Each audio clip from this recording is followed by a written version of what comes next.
Hey guys, today we're going to install the Newport Vessels NK180 motor, this guy right here, start to finish. And we're gonna put that on my fishing kayak right here, this bad boy. It's a Bonafide P127, it's a pedal kayak, but I don't wanna spend a lot of time getting to the places where I wanna go. So I wanna throttle down and get this bad boy electrified. All right, let's walk you through the motor. Let's get this out of the box.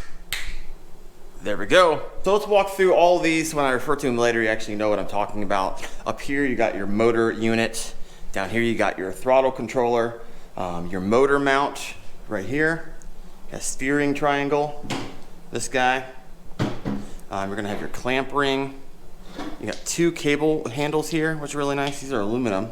You got two emergency stop keys that go onto your controller like so. In case you lose one, they give you two. This guy right here is your swing arm. You got your nylon lift cables. You have your nylon reverse lock cable, battery extension cables, a couple stainless beaners. You got steering cables if you need it. If you have a rudder, you won't be using these, but if you don't, you will need these. And an installation kit. You're gonna need a little bit more than these. You're gonna need a few other things we'll talk about later, these items here, but we'll get into that in a bit. All right, first thing you wanna do is take all three of your wires and run it through the clamping ring. Run this all the way down. Run it all the way down to the shaft. Now keep in mind when you put this clamping ring on the shaft here, it's gonna be super tight, so it might be a little difficult. You can just pry it open a little bit with a screwdriver to get it around the shaft, and then you have to work it on. So the next thing you wanna do is run all three wires through your motor support drum. So what we'll do is just take this off. It comes off like so. And then you're gonna run the wires through the bottom of here. So I'm gonna take those three, just like you did your clamp. Run those through onto the shaft.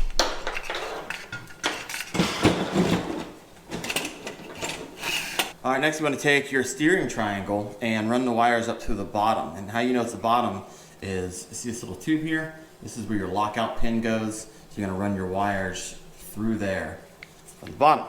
And then all the way through the shaft as well.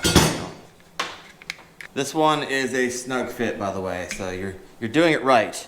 It's more snug, but it does fit. So run these all the way into the shaft as well. All right, just so you guys know, this is a snug fit, so you might have to loosen it up. Not a problem. I'll get two 10mm wrenches in here, help loosen that a little bit. It only takes a second. All right, this is good. This is done. We're gonna move this off to the side now. That is put together. Now we're gonna take this bracket and we're going to install it to the kayak. The beauty of this kayak is that it's already made for a stern mounted motor. So these holes here are gonna fit perfectly. So I'm gonna take these out, put the other ones in. And I'm gonna hand tighten these guys. All right, next thing you want to do is go ahead and bring your motor on. I'm going to put this bad boy on the yak. So after you have this on here, you want to tighten it up. Don't tighten it up too much, right? You don't want to pull this metal so close together that it provides pressure on your drum. You want it to be able to free kick, but also not come up. So once you have that nice and snug, be good to go. And now we got to install this swing arm on the steering triangle. So you're gonna have to remove this top bolt here. Not a problem. They provide you with two 10mm wrenches to take that off, and we'll put this on and put it back on. When it comes to the swing arm, you'll notice it's not like the same on both sides. So you want to put this side. You'll notice when you put it on there, these bolts just go through it, which is nice. So as you screw these on, it's perfect, and that's what you want, because once it's going to be lifting the motor, you don't want any slack or play. So let's go ahead and install that guy. And now that you have this installed, you want to make sure and don't type up your clamping rings. You're going to want to, let me take this off. You might not want this down this low. You might want to pull it up some, right? So you just kind of got to look, see where this is going to be sitting in the water, if you know kind of where you're sitting typically. I'm going to probably be around here as the water line. And so I got plenty of distance for this to be underwater, so it's not gurgling. But you can always adjust it after the fact. But make sure this is lined up perfectly. So when you turn, if you need to turn it left and right, you're good. I'm gonna lock it out on mine because I have steering rudder, as you guys can see right here. And I can adjust my left and right through there. We're gonna hook this all up now so this kicks up and we're good to go.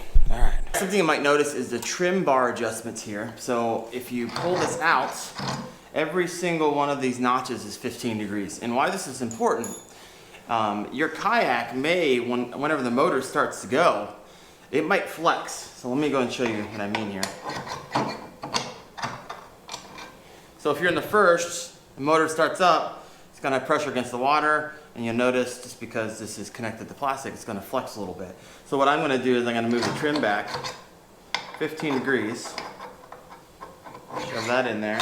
Now, whenever my motor kicks up and it pushes against the water, this will be horizontal with my boat, which will be nice. So I'm gonna set that up, be good to go. Every kayak might be a little bit different. They all might give a little bit of different varying degrees of flex. And so go ahead and adjust that accordingly for your yak. All right, let's move on. So now we're gonna install the retract lines and connecting all of this so we can pull this thing up and down from where we're sitting on the front of the kayak. So it comes with a few lines. In some other videos, you'll see potentially them using this. It's not long enough, don't use that. I'm going to use my green one, and you're gonna need both of these stainless steel beaners to get this set up. And also, I have something else I'm going to use. I'll show you in a second. So first what we're going to do is I'm going to do the retract line on the right side of my boat because I'm right-handed. And so we're going to take the stainless steel beaner and we're going to attach it to the left side of the mounting bracket. Once we have that in there. Oh, come on, get in there. There we go. I'm going to tighten that up. Awesome. Good to go there. All right, so now you got two options here. You can do the straight beaner to the swing arm, or you can have a little pulley here. I have one of these laying around, so I'm gonna utilize this. If you guys want one of these, I'll throw the link in the description below where you can get one. Just makes for a smoother retract. And so what you'll do is connect that on there, like so, and then attach this to the swing arm. This will make more sense here in a little bit. Okay, now you're gonna run this line through your pulley system, like so. And then you're gonna run it through one of the eye hooks. The right eye hook down here. This guy right here. And pull that through. Now, as you can see, when I pull this from the front of the boat, it makes for a nice, easy retract. Next, you're gonna need to buy the Yak Attack tie-down eyelets. These guys here, for some reason, they don't include this in the motor kit. And so, I'll throw the link for these in the description below, but we're gonna need these to run the wire up the side of our kayak. So let's go and open these guys up. Once you have these in, just a reminder on these are kind of unique. You don't tighten it by tightening the eye loop. You tighten this by tightening the black base. So don't get frustrated with that. Now you're gonna run your line through this bad boy. And if you have anything on your back rail here like I do, I run my boomstick off here for my GoPro. You just got to run it around it on the inside. Not a problem at all. All the way up the side of your boat. It's gonna go up over my native sidekicks, not a problem. And I'm gonna bring it all the way up to my cleat that's already installed. All right, now that we have this ran all the way to the front, all the way up to our cleat, we're going to install the pull handles. Now one says reverse, the other says lift, so I'm gonna use the blue one unless you wanna be a freaking rebel, and then you're gonna put the reverse on the lift. Oh my gosh. All right, I'm not a rebel today. Not today, maybe tomorrow. And so what you're gonna wanna do is put this all the way up into the highest position, right? So when I pull this, when I look to the back of my kayak, the motor is in the highest position that it could be in, that I want it to be in. So now it's in here, I'm going to go ahead and cut this line. Not a problem, I'm gonna give myself some room there. All right, now that you ran this through your pull lift, of course you're gonna wanna singe that off so it doesn't continue to fray. All right, blow that, let it cool down a little bit. Now all you do is tie a little knot, like so. And boom, got yourself a nice pull lift. So a rail mounted cleat could be an option for you. However, that's not what I'm going to do. I'm actually going to, because, let me check this out. You guys can see here, there is a gap on my kayak between the seat risers and the kayak. And so this is just gonna be a nice place where that kind of sits right there. So I'm gonna adjust the knots. So when this is all the way up, It just sits when I need it. I grab it and pull it up. That keeps it out of my way and off my cleat. And now you can see, let's pull this up. And it can sit like that. Or we turn to the side, sit like that. Either way, we are good to go. All right, guys, this is what it looks like right now.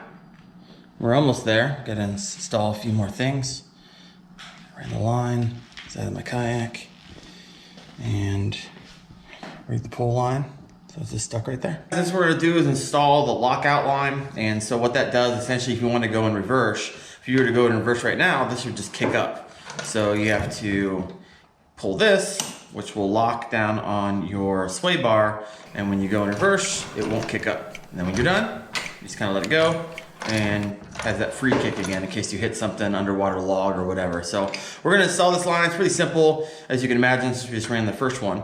And so I'm gonna install the line from here, run it through this, and run it up the left side. All right, guys, since I'm out of carabiners, I'm just gonna attach out of the way, this like so, and then run the other end of my gray cord through it and pull that tight. When it's done, it should look like that. All right, next, I'm gonna run this gray wire through the left eye bolt here. Next, we're gonna install our second eyelet from Yak Attack over here on the left side. Run it down the line over here again. All right, guys, so you can see this. Ran the reverse line, just like the other one.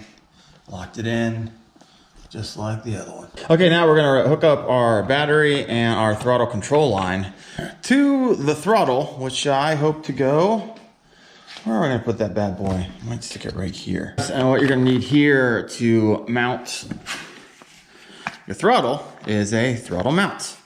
As you can see, this one is made for Torpedo, not for the NK180. And so I'm gonna show you how to do this correctly or you're gonna have some issues. So this one opens up.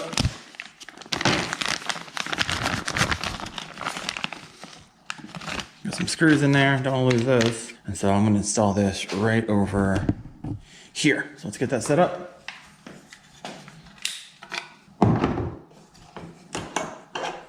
When this is all said and done, we will have this set up perfectly on here. So I'm gonna reach over to my side, cook it up, look over to see it. If you wanted to buy another extension mount to bring it up further, you could do that. I'm fine with it right here. So let's go ahead and install this. And this is where you need to know a few key things or it could throw off some readings. So keep in mind, there is a design flaw in my opinion. If you were to just take the screws that come with the Torpedo throttle mount, these guys, and stick them in the back right here and tighten them up, they're perfect for the Torpedo throttle mount. They're 4mm. However, too long for the Newport throttle, this guy right here, which only needs like 2mm. So if you were to skip this step or simply just not know, and if you impact the screw, there's a magnetic sensor in here and it changes the throttle percentage. So if you're wondering why your throttle percentage is off and you never added, say, a couple washers equaling like 2mm, when installing the Newport throttle to the Torpedo throttle mount, well, now you know why it is throwing your throttle percentage off, because those screws are too close to that magnetic sensor, throwing off the reading. So let's go ahead and get this right. So you're gonna wanna put about 2 washers in between the back of this guy and this guy. So let's go ahead and get that done. There we go.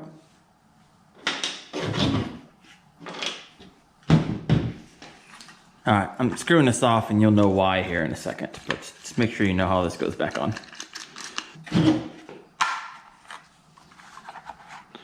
They'll line up on the side, tighten them up.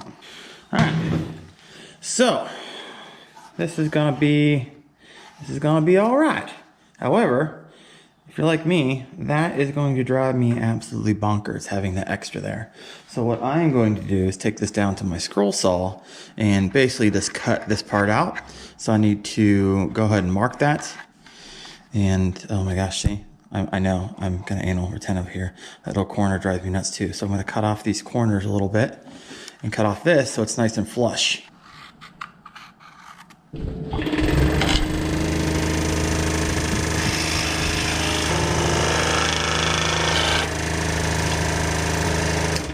All right, so now to install the throttle to the throttle mount, you're gonna plug in your pigtail. It's not a lot of room in there to get your fingers moving around, but you'll know it's all the way in when it's flush with the metal right there. Now what I wanna do is there's some gaps right here, as you guys can see. So I'm gonna take some plumber's putty, kind of gap that up so I don't get a bunch of water up in there. The great thing about this stuff is that once it kind of dries, it gets hard, which is nice. All right, for my positioning, I can kind of let that sit out a little bit further. Lock that in, tighten these up. Go and remove that protective screen. Oh yeah, almost there, folks. Now let's talk batteries. I recommend LifePo 4 batteries. LifePo 4 stands for lithium iron phosphate.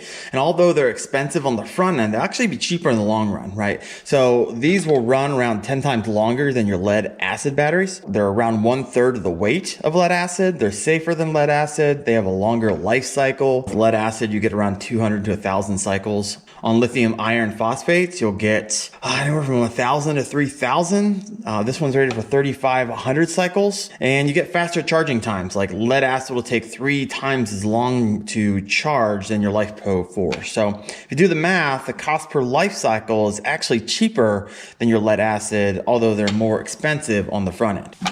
So this guy right here, Roy Powell, is the battery I went with. 1,280 watt hours. It has a battery indicator light.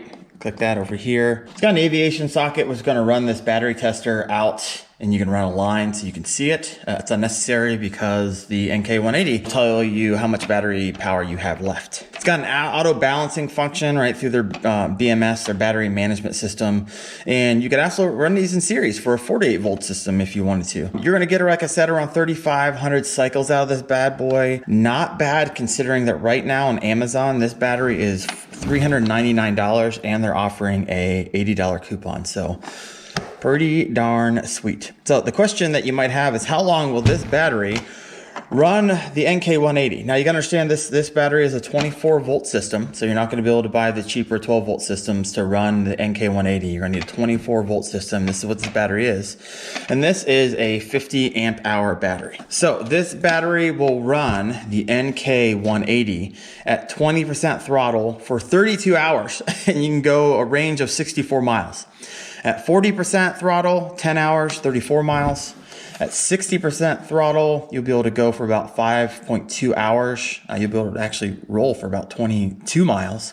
80% throttle, 3.2 hours, 16 miles. And if you have this thing running, your motor running at 100%, you could go at 100% for 2.3 hours and travel a distance of 12 miles, which is crazy. So if you ever find yourself away from where you need to be with low battery, note that full throttle burns more battery than your low throttle. So if you're on low battery and need to get the furthest, keep it at 20%. You will go the furthest. All right, now let's talk chargers. Right? Because lithium phosphate iron battery chargers are a bit expensive, coming in around $100, but you'll need a battery charger designed for the lithium battery if you want to charge efficiently, right? Because the lithium phosphate iron batteries have a unique charging profile that requires kind of a precise voltage and current control. I will throw the link for the Roy Powell battery charger and the battery in the description below. So let's go ahead and hook it up. There's nothing crazy here. Take your negative, take your positive, run them to the right terminals and tighten them up with the tools that they give you. So let's go ahead and do that. As you can see, check this out. Fits like a glove into a milk crate right here. So I'm gonna run cables through right back here, hook them up, and then I'll show you how to start the throttle and start the motor up. All right, let's do that. Those are both hooked up, easy as Sunday morning. Shut that bad boy. Let's power this bad boy up. As you can see, if you don't have this guy on it, it's not gonna show anything. So when you stick the magnet on it, boom. So let me show you how to read the display here. Up here in the top left, you're gonna have your battery percentage display. Over here, you're gonna have your battery voltage display. Right under that, you see a D and an LI. So that's going to be your display type battery. We're going to want to change that because we're using lithium, which is the Li, which we'll see just in a second. This in the middle here is going to be your throttle percentage display, and down below is going to be your power input display. This, of course, is your power button. This is going to be your mode button. A few things to note on this. Your battery is going to show in 20% increments. So it's either going to show less than 20, 20, 40, 60, 80, or 100%. And so that's what you're seeing there. If you have an error display that pops on this, this. It's going to be a little lightning bolt in the top hand right. It's going to be motor over voltage. There's going to be up here in the middle, there's going to be a thermometer, say motor overheated. And down below here at the top right, if you get an error code, it'll show that your motor is stalled. Since this is a lithium battery, we're going to hit the mode button, move that over to LI.